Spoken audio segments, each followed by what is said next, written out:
This is part 2 of our lecture on the covenant in the Bible. So Dr. Scott Hahn identifies 3 common elements that happens within a covenant. So number 1, there is a solemn swearing of a sacred oath. Number 2, there is a ritual oath sign like offering sacrifices. And number 3, there is a sharing of a common meal. And we will tackle this one by one. So the first is, in every covenant there is a swearing of an oath. So we have to identify the difference between a promise, an oath, and a covenant. So a promise is you pledge something, you declare to do something on your own name. It's on you. So when you promise to do this, to do that, it's on you, it's on your honor. On the other hand, when you make a vow to God, the promise or the pledge is made to God when you make a vow. But when you swear an oath by God.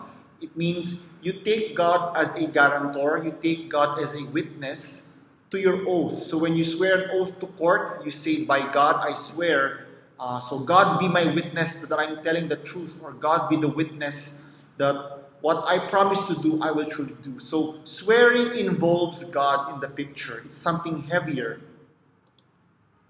So according to G.M. Tucker, an oath was essential to the covenant, and the oath form was the heart of the covenant form. So it is the very heart of the covenant. So we see here in Genesis 21, Abraham cuts a covenant with Abimelech and Phicol. At the time, Abimelech and Phicol, the commander of his forces, said to Abraham, God is with you in everything you do. Now, swear to me here before God that you will not deal falsely with me or my children or my descendants. Show to me and the country where you now reside as a foreigner the same kindness I have shown to you. And the two of them made a covenant. Take note, Abraham is considered as a foreigner, an outsider, an alien. And so Abimelech makes a covenant with Abraham by first swearing. There must be a swearing. And when you swear in the ancient Middle East, covenants are intergenerational. In other words, when the father, like Abraham, swears an oath, makes a covenant, his descendants become bound by this oath. So it's intergenerational. That's one thing we can learn from this passage, from Genesis. And another passage from Deuteronomy. So, you are standing here in order to enter into a covenant with the Lord your God. A covenant the Lord is making with you this day and sealing with an oath. Take note. To confirm you this day as his people, that he may be your God.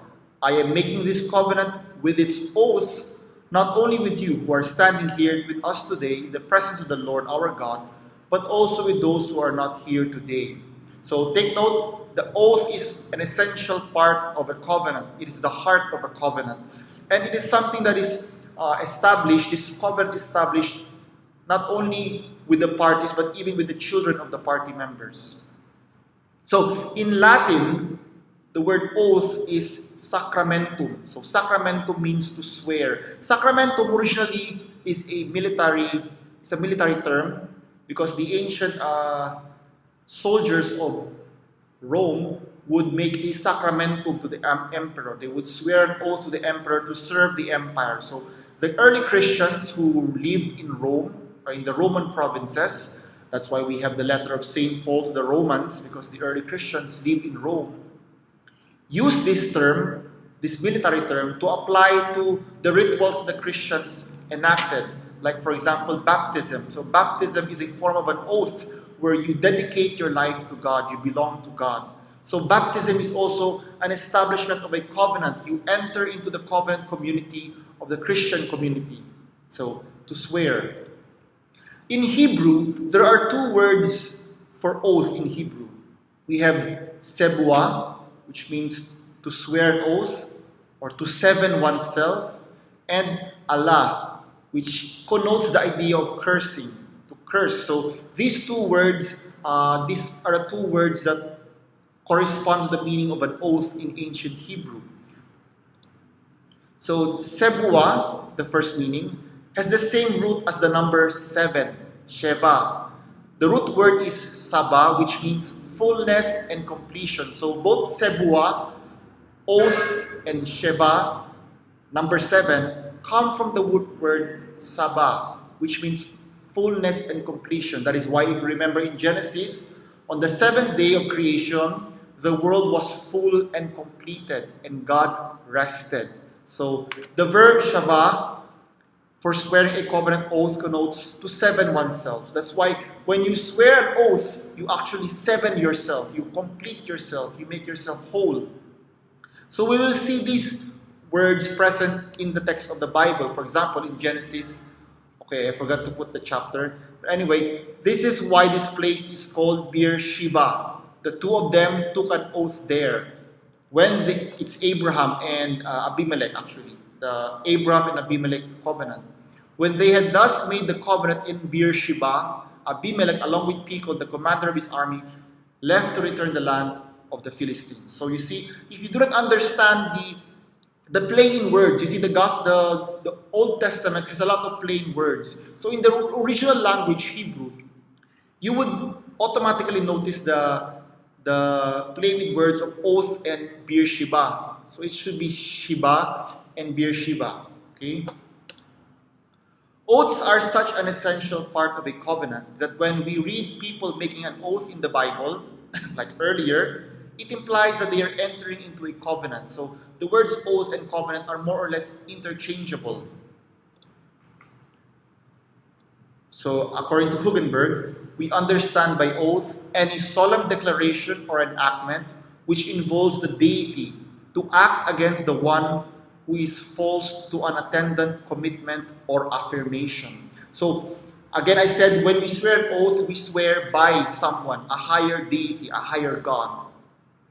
And so when two people make an oath, there is actually a third party. So again, in our part 1, I said that there are only two parties usually in a covenant, but there is a third actually, and that is the deity by which we swear by. So we swear by God, Yahweh, or the ancient Middle Eastern people swear by their local deities. So each of them have their own God. So it's actually a religious ritual that is quite scary because it's not only an agreement between two people, but you involve a higher power, a scarier higher power. So that's why we will read in the Bible, oftentimes they will make pillars of stone, because the pillars of stone, when they make a covenant, this pillar of stone becomes an altar for the deity, for the God, or it represents the God, the presence of the God. So we will read that later in the text. So Old Testament oaths are promises strengthened by an additional curse with an appeal to a God who would carry out the curse. In other words, when two people make an oath, may kalakip na sumpa yun. There is a curse. And who will enact the curse? The God whom we swear by. So again, there are two words in Hebrew for oath, Sebua and Allah. Now it makes sense why the word Allah to curse is also oath in Hebrew. Because an oath has a positive side, a blessing, and a negative side, a curse. In case you do not fulfill the oath, curse be upon you. In its basic form, the oath is a conditional self-curse, calling upon God to judge in the case of a breached promise, or to stand as witness to a person's veracity, to a person's truthfulness, to a person's honesty. Therefore, the effectiveness of an oath is dependent upon the oath maker's view of the sovereign, of the God, and the God's ability to enact the prescribed judgment upon one who disregards the oath.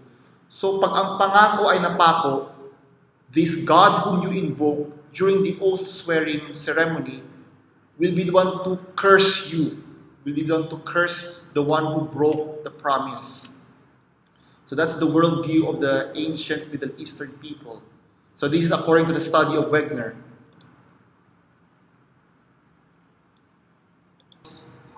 So our ancient Filipino forefathers understood this worldview. That's why we have the word panunumpa sa watawat. We swear, we promise, we swear an oath to the flag, panunumpa sa watawat. At pag ikaw ay nanumpa, ito ay may kalakip na sumpa kapag hindi mo nagampanan ang iyong sinumpaan. So our ancient Filipino forefathers actually understood this. And this worldview, we can see the vestiges of this worldview in our language today, in the word sumpa. So in an age which took its gods seriously, they would not be likely to treat the oath lightly, according to J.A. Wilson. So the ancient peoples who really believed in their gods, oath is something very serious and very scary, in fact, for them. The oath and the attached curse was something very real for the ancients, according to the study of McCarthy.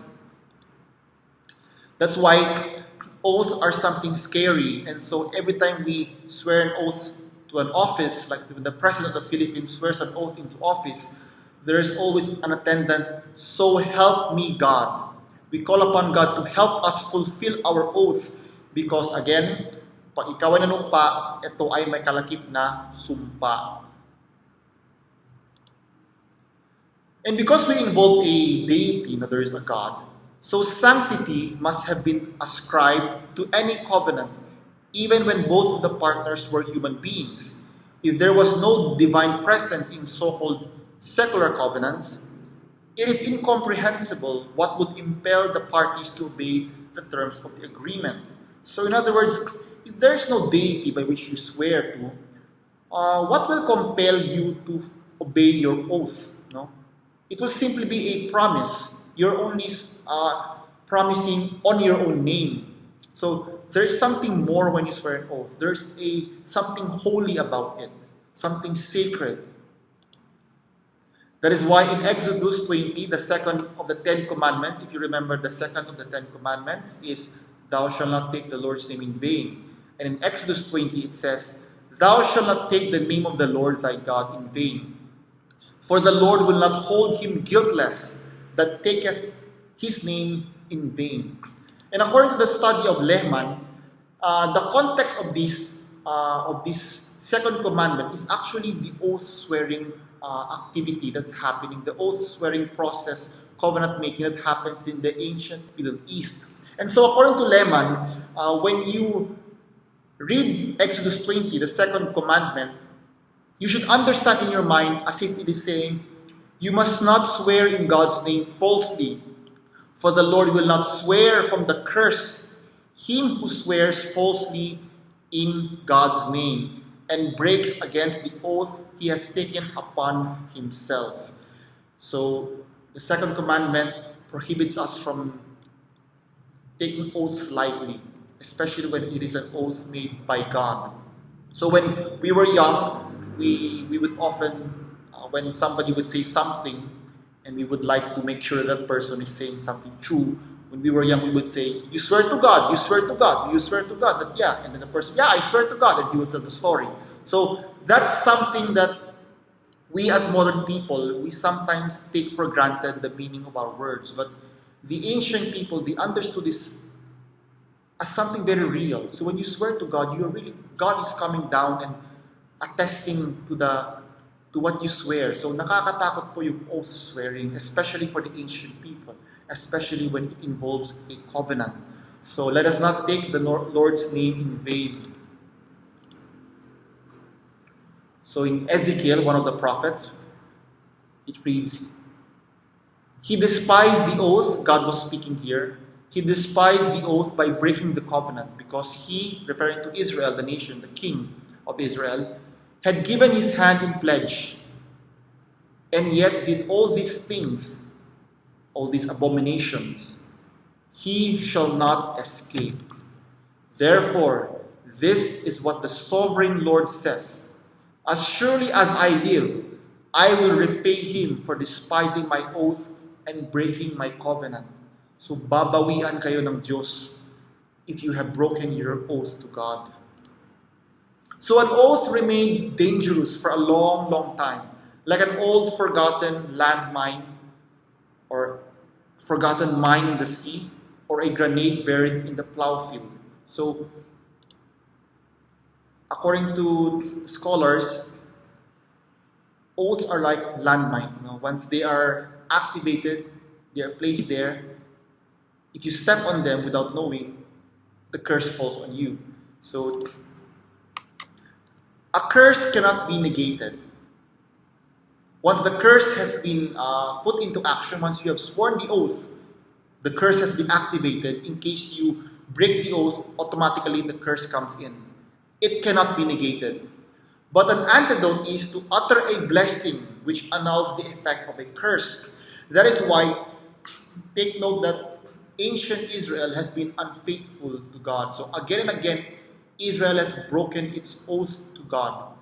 So the only way to free mankind and Israel from oath is through the blessing of Jesus Christ. So Jesus Christ comes and blesses, gives a blessing.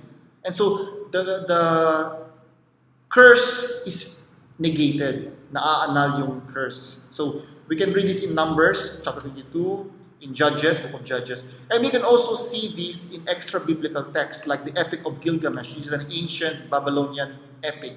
So we can see there the idea of reversing a curse with a blessing. So we can also see this in 1 Samuel chapter 14. So in 1 Samuel chapter 14, the context is like this. So Saul, the first king of Israel, who would later be succeeded by David, they were at war with the Philistines. So Saul, he swore to God, sabi niya, I swear, cursed be the man who eats until sundown. Because sabi niya sa soldiers niya, we will not eat until we finish these Philistines. So they were going to the forest with the whole army, and his own son, Jonathan, did not hear the oath. But there were honeycombs in the forest. None of the soldiers dared to touch the honeycomb because they knew that the curse was there. The king made a curse to anyone who would eat before sundown, before the war was finished.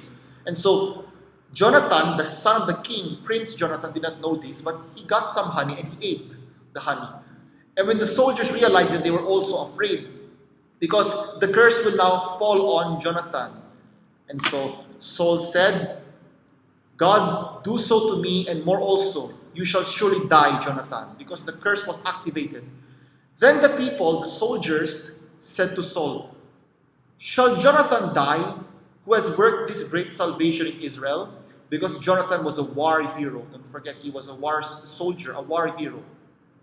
So they said, far from it, as the Lord lives, according to the soldiers, there shall not be one hair on his head fall to the ground. So he has worked with God this day.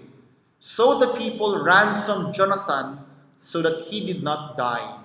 So you see, the soldiers who loved Jonathan reversed the curse by uttering a blessing to him. God bless Jonathan. So na-reverse yung curse. That will be the process. And we will see that happening, the reversal of the curse that Israel rightly deserved due to its own unfaithfulness will be reversed by the blessing given by Jesus Christ in the New Testament. So we come to the second element in an oath, a ritual oath sign. Covenants were not established by text or words alone. Covenants are highly ritualized with cultic ceremonies that serve as sign oaths or sign acts. So this ritual aspect of a covenant is called a sign oath because it is an oath that is enacted. In other words, with gestures and symbols, an oath is made. So, or a sign act because something is acted out. So covenants are sealed by swearing and by sacrifices. We will see this present in almost all the cultures in ancient Middle East and especially in ancient Israel. If we look at Psalm 50, it says, gather to me my consecrated ones who made a covenant with me by sacrifice. In 2 Chronicles 15, they sacrificed to the Lord that day 700 oxen and 7,000 sheep from the spoil they had brought. They entered into the covenant to seek the Lord God of their fathers with all their heart and soul. So sacrifices, animal sacrifices, was an essential part of covenant. So in the ancient world, animal sacrifices was something common because for the ancient people, the gods loved whatever they sacrifice. So they usually sacrifice cows, the best of your livestock. And so as animal sacrifices have different meanings, different layers of meaning. It could be a recognition that all things belong to God, so you just simply return back to God what is already His. It can also be as a sign of thanksgiving when we thank God. It can be a sign of sorrow for sin. So an animal stands in place of one's life which deserves death. So when you commit a sin, you deserve death because again, it's a curse. But the animal serves as a scapegoat. Kaya we have the word scapegoat. Inaala yung hayop para instead of the person dying, the animal will be the one to die. Or sacrifice could be part of sealing or ratification of covenants. Like in Psalm 50, gather with my faithful ones who made a covenant with me by sacrifice. So we will be talking about sacrifice in this particular meaning of sacrifice, in sealing covenants.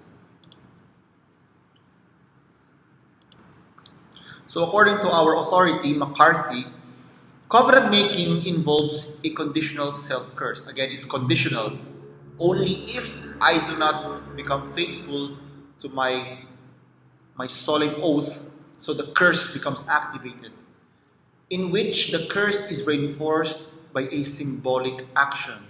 When this action involves animal sacrifice, the oath taker identifies himself with the slain animal if he were to violate his oath. So, in other words, the sacrifice, animal sacrifice, is actually a continuation of the oath. It is the negative part. It is the action-oriented, symbolized action of the oath, of the self-curse. So, when an animal is killed, the one who swears an oath by God says, this will happen to me. May this happen to me if I make a breach of my oath. If I am unfaithful to my oath, nawa, ganito ang mangyari sa akin, like these animals that are killed. So in other words, oaths had a cultic element of animal sacrifice. So there was a cultic religious aspect in oath making.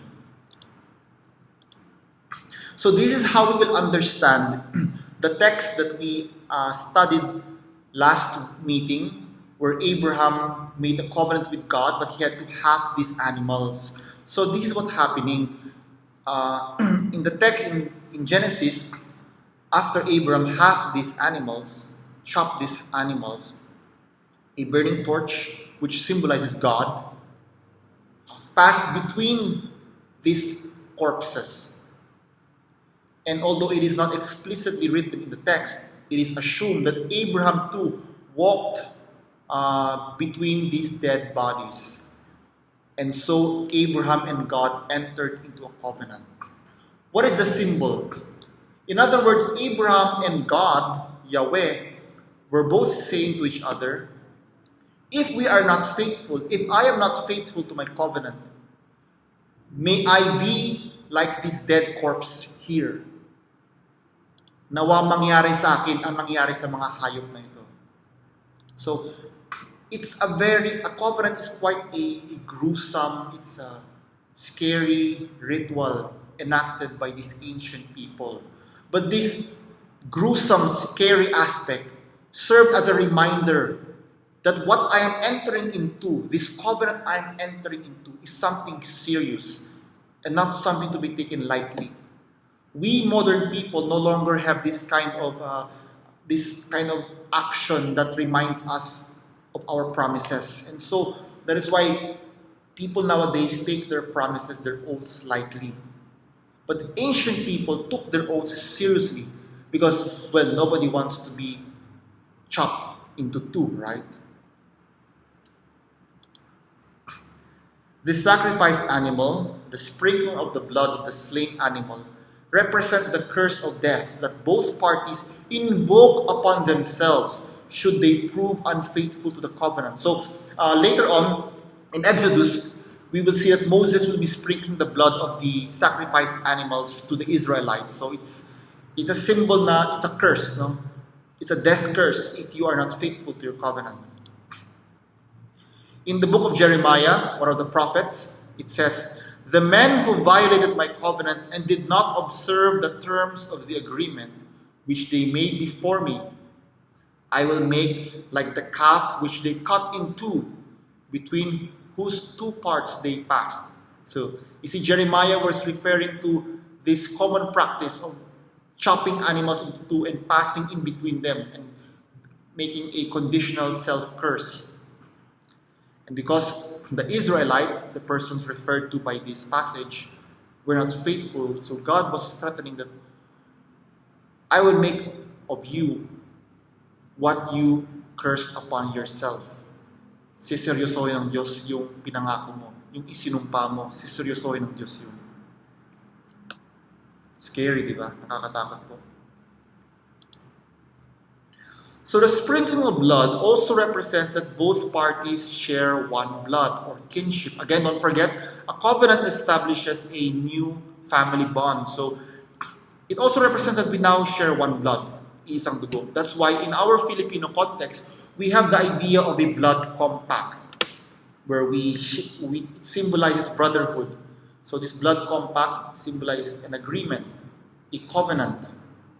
Here we see a blood compact happening within the Spaniards and the early Filipinos. In the same way,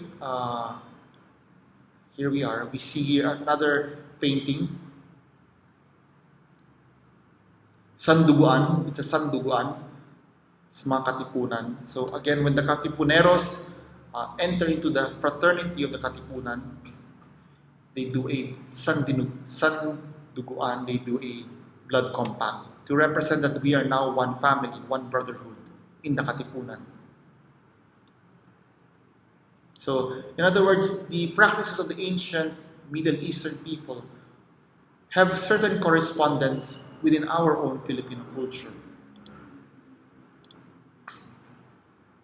So in Exodus, the Sinaitic covenant, which was established in Mount Sinai, and when God came down, He came down in dark clouds and flash of lightning, and there was like a firestorm on the mountain. That's why I got this picture. So it was something very scary to behold for the ancient Israelites. So in Exodus, in the Sinaitic covenant, blood is sprinkled both on the altar. Moses is the one who sprinkles this. The altar represents the presence of God, and on the people. So in other words, both God and the people are now one blood. Or in other words, it could also mean both God and the people are making a conditional self-curse. This symbolizes that both God, symbolized by the altar, and the nation of Israel are entering into a covenant. So again, blood is ritualized. In other words, it's enacted. There are gestures and symbols of an oath curse.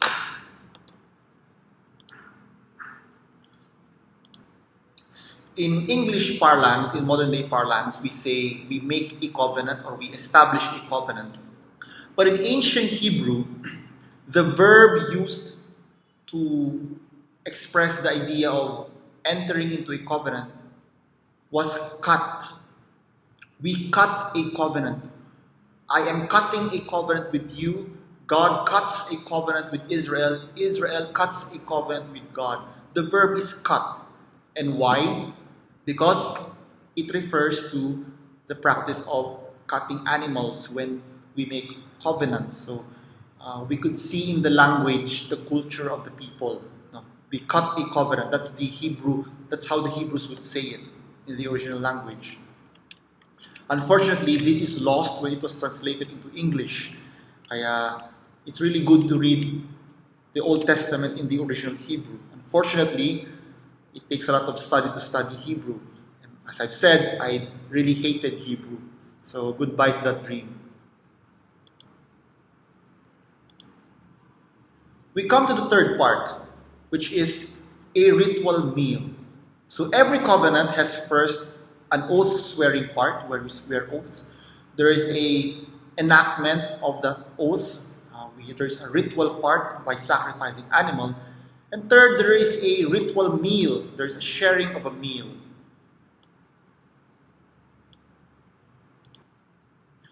So I chose this Last Supper painting because if anyone will ask you, where in the New Testament books do you find the word New Testament? And the only place you could find the word New Testament in the Bible is in the Last Supper.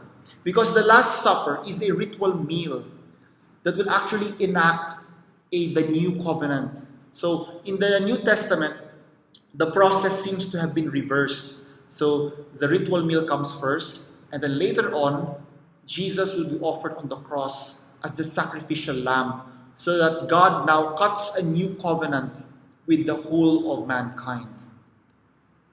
But going back to the Old Testament, to the ancient Israel, so while dividing slaughtered animals means self-malediction, sharing a meal signifies fellowship. Because a meal brings strangers into the family circle. By participating in the meal, the family shares. Family eats together. So if you are admitted into a meal, you are admitted into the family. So again, remember that covenant is family making. You see, eating is something we share with animals. All animals eat. It's something biological. But a meal happens only between fellow human beings. Only human beings have a meal because eating nourishes your body, but having a meal nourishes your relationships. So if you have pet dogs and you see them eating together, you will be noticing that they will be snarling and growling at each other. And if you watch National Geographic and you watch wolves eat together, it's not a very good sight to see. It's very violent. But with human beings, we share meals to express our friendship, our love, our trust, camaraderie, brotherhood.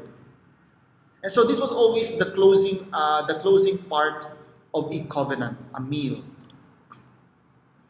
Kahit konti lang yan, but if you are eating together with your family, okay na tayo. That's how we think as Filipinos, because we as Filipinos, and in fact the whole human race, values the meal. So the sacrificed animal is usually eaten in a fellowship meal during covenants.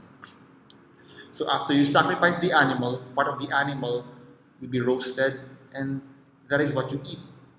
In other words, you are participating in the sacrifice. You are participating in the whole covenantal ritual.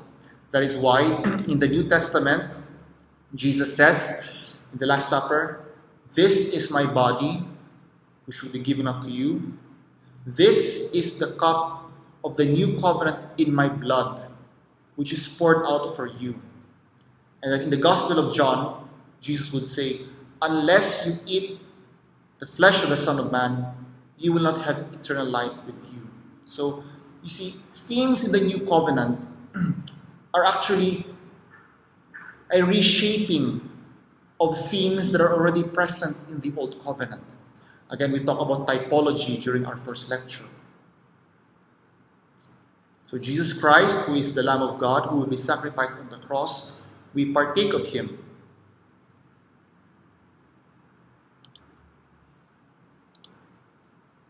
The common meal is so clearly important to the ancient covenants and so often found in sources, which is supposed to be sources, outside the Bible, that some scholars have proposed that the word berith derives from a more ancient Semitic word meaning meal. This is according to Scott Hahn.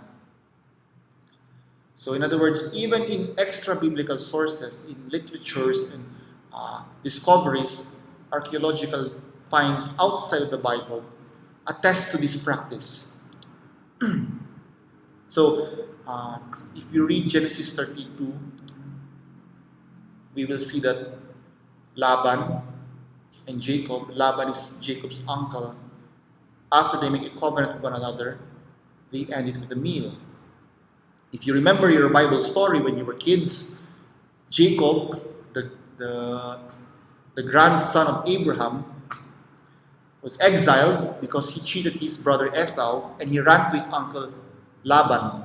And so he was able to marry the children of Laban, the two daughters of Laban, and there came a point na nainis na si Jacob and he ran away together with his family. And so Laban chases Jacob and gets angry, catches up with Jacob and confronts Jacob and saying, "Why do you run with my family? Why are you running away with my daughters?" And so they make an agreement because their relationship was, although they were blood relationships, they were blood relatives, but their relationship was strained. Nagkakaalitan sila. And so they had to renew their blood relation through another covenant kasi nagkakaalitan na sila. And we will see here in the text, so Jacob took a stone, set it up as a pillar, again, a pillar which represents God whom they invoke. He said to his relative Laban, "Gather some stones." So they took the stones and piled them in a heap, and they ate there in the heap. Laban said, "This heap, this pile of stones, is a witness between you and me today." Of course, it's not really the stone that is a witness, but it is the deity, the God that they invoke, which will stand as witness.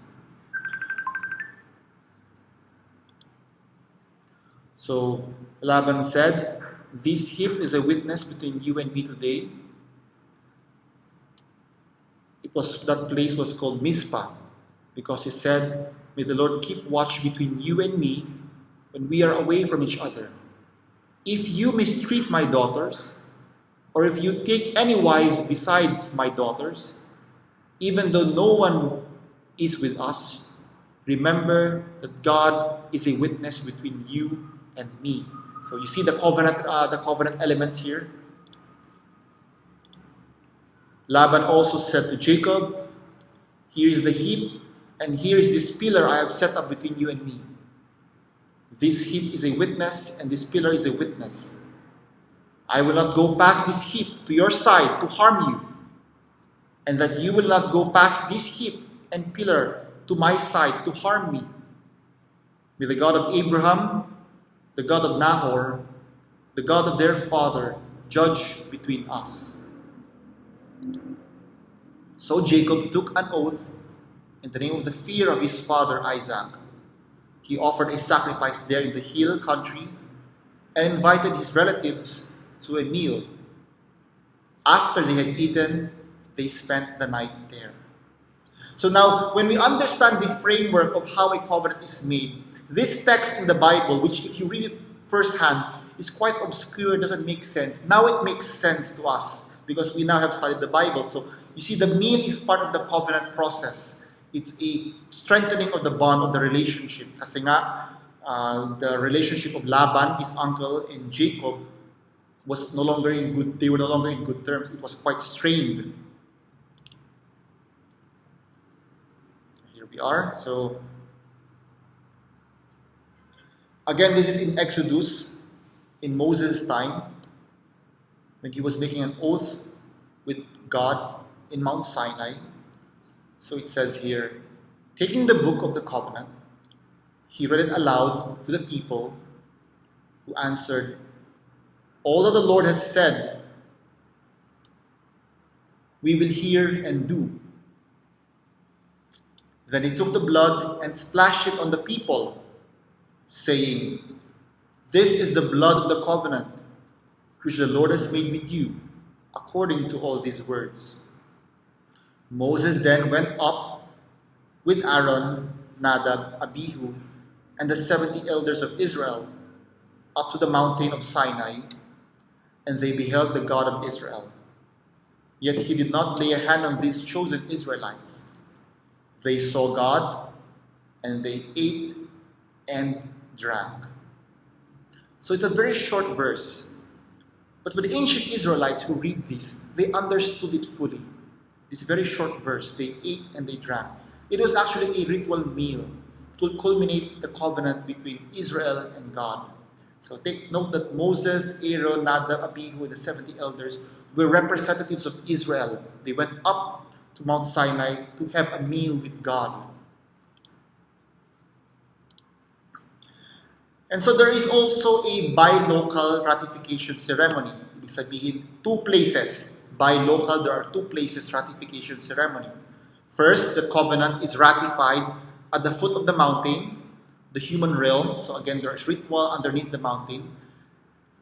And then the representatives of Israel, Moses and his companions, climb up the mountain to share a meal. So according to F.H. Polak, he shows that in his study that there's always a twofold ratification in the territory of the covenanting parties happens in the Near Eastern tribes. Again, they use the word Near East. So according to Polak, in his study, in the process of covenant making between different tribes in the ancient Middle East, ratification process, the process of the sacrifice of the meal, usually happens in the territory of one party, and then a second process of the covenant making, ratification process, happens in the territory of the other party. So both parties, both territories will be enacting a ritual covenant making process. So this is present even in the Sinaitic covenant that happens in Mount Sinai between God, Yahweh, and his people, Israel. So at the foot of the mountain, the human realm, there is sacrifice enacted, etc., etc. And then the 70 elders, together with Aaron and Moses and Nadab, go up on top of the mountain, the territory of God, and they continue with the ratification of the covenant. So, very significant, di ba? Makikita niyo, very significant yung mga text na mababasa mo sa Bible. They are very meaningful, actually. So, sharing a meal, like in Exodus 24, what we read earlier, signifies fellowship, while dividing slaughtered animals signifies self-malediction. So, the sacrifice is negative, but the meal is something positive. Usually, blessings are verbalized oaths. So we are now at the end of our study. In the Bible, in the ancient Middle Eastern societies, covenants are always enacted with these three elements: swearing of an oath, a ritual sacrifice, and a meal. So the blessing is usually verbalized. May this happen to you, may you have this, may you grow, may your tribe increase. But the curse is usually ritualized in sacrifice. So we don't really, the covenant parties don't really say, may you die. We don't say that. But we enact it. The ancient people enact it through sacrifice.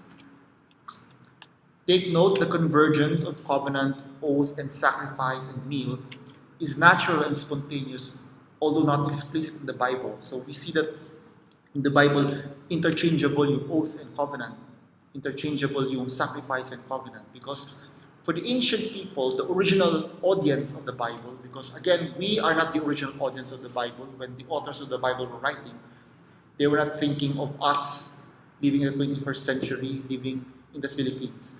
They were thinking of their own people who fully understood this. So most of the things, they just assume that the people already know, that the reader already knows and understands. So when they write oath, the author of the Bible assumes that the reader already understands what an oath is. Oh, this guy is making a covenant. So it's not always explicit na it will be stated, there is a covenant, they cut a covenant in this place. It's not always explicit, but most of the time it is already implicit. And it happens spontaneously. So because it belongs to their culture, it belongs to their society. So this is a picture of the Red Sea divided in two. Remember Moses and Israel passing through the Red Sea. We come now to the last topic of our lecture for this week, God's covenant with Israel and humankind. Again, as I've said, covenant making is something happening between people, one tribe and another. But the covenant made between God and Israel is something unique and special. According to R.E. Clement, Yahweh was not simply a witness to the covenant, not simply a deity you invoke when you're swearing an oath, but a party to it. He was a party member. This divine human bond gave Israel its most distinctive religious belief. Outside the Old Testament, we have no clear evidence of a treaty between a God and his people. In the Old Testament, we read, I, referring to Yahweh, am establishing my covenant with you. And in Ezekiel, you shall be my people, and I will be your God.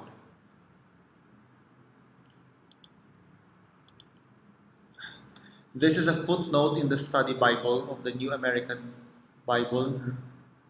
So tinamad na akong i-transcribe sa PowerPoint. So I just took a picture. So let's read it. It's chapter 19 of Exodus, actually. It's a footnote. While covenants between individuals and between nations are ubiquitous in the ancient Near East, ubiquitous meaning it's present. You can see it everywhere. Kahit saan nangyayari. The adaptation of this concept to express the relationship that God will henceforth characterize, that the relationship that will henceforth characterize God's relationship to Israel represents an important innovation of biblical faith. Other gods might choose nations to fulfill a special destiny or role in the world, but only Israel's God is bound to a people by a covenant. Therefore, Israel's identity as a people is put upon a foundation that does not depend upon the vicissitudes of Israelite statehood or the normal trappings of the national existence. Israel will be a covenant people. So, again, the Bible is a revelation from God. So when God reveals the relationship established between himself and the people of Israel as a covenant, this was something new. This was an innovation. It was something never heard of before. That is why the Bible is such a unique, such a special book. According to D.N. Friedman, there is no convincing parallels in the pagan world, whether in the more typical case of a god as suzerain, binding Israel to serve him, or in the more unusual position of God, binding himself by oath to the service of his own servants. So, in other words, if we study the literature, the remnants, the archaeological remnants of all the other civilizations in the pagan world, wala kang mahahanap na equivalent sa relationship between God and Israel. Because to cut a covenant is to bind oneself. Itinatali mo ang sarili mo with your partner in the covenant. When a man marries a woman, he binds himself to his wife. He limits himself. And this is what God does when he cuts a covenant with the people of Israel. And in the New Testament, he cuts a covenant with all of humanity. So it's something very special. It's something very unique in the whole history of mankind. Never in any other religion or civilization do you see a God binding himself to a particular people. So according to Wagner, several texts record that gods do swear oaths. So this refers to extra-biblical texts like literatures we can find from the Babylonians, from the Sumerians, through archaeology. So several texts record that gods do swear oaths, but only to other deities. So the gods of these ancient civilizations swear oaths to each other. Outside the biblical record, there does not seem to be any occurrence of a deity swearing an oath to men. So only in the Bible can we find the first occurrence of divine oaths in Scripture, where a God binds himself to a particular people. That is how special Israel sees itself, because they are the only civilization in the whole wide world where God binds himself to them. So the study of B. Weiss, or Weiss, entitled Covenant and Law in Islam. So according to Weiss, Islam also believes, is one of the Abrahamic faith. Islam also believes that they are descendants of Ishmael, and Ishmael is the firstborn son of Abraham. So they believe that they are descendants of Abraham, in the same way as the Jews are descendants of Abraham. And we Christians also, in an adopted way, are also descendants of Abraham. So according to ways, God cannot swear, cannot bind himself under anything. This is the Islamic God. This is Allah. So swearing is an act of binding oneself to something, of placing oneself under a limit. That is why one swears by something other than oneself. But God, for the Muslims, cannot be bound or limited by anything. And by the same token, he cannot swear by anything. Because again, like Christianity and Judaism, Islam has a very transcendent idea of God. God is omnipotent, all-powerful. And so God cannot bind himself, God cannot limit himself to mankind because it's unthinkable. I mean, God is God and we are just human beings. But we as Christians, them as Jews, they believe that God is so loving. God is so self-sacrificing. Ganun ang pagmamahal ng Diyos that He binds Himself to His people. And we as Christians, we know that God loves us so much. He binds Himself so much to us that He is willing to give us His only beloved Son in order to save us, in order to save the covenant that He made with mankind. So, wow, what a God. What a love. So, in summary, we come to the favorite part of every lecture, the summary, the conclusion. Number one, covenant is ratified by oath swearing through invocation of God's name. Covenants are immutable and inviolable. They do not change. That's why covenants are intergenerational. They are inviolable. You cannot destroy them. You cannot violate them. That's why curses are also, they also cannot be negated. They are permanent. Covenant entails self-curses and blessings, which God administers. So, if you are faithful to the covenant, God will bless you. If you are unfaithful, God will curse you. Blessings and curses coalesce in verbal oath and ritual enactment. So the ritual enactment often involves sacrifice. God's name represents a powerful force of social cohesion for ancient Israel. Because Israel understands itself as a nation that has a covenant with God. And we as Christians understand ourselves as a people who have cut a new covenant with God. Because we are New Testament people. We are New Covenant people. So that ends our lecture for this week. Thank you.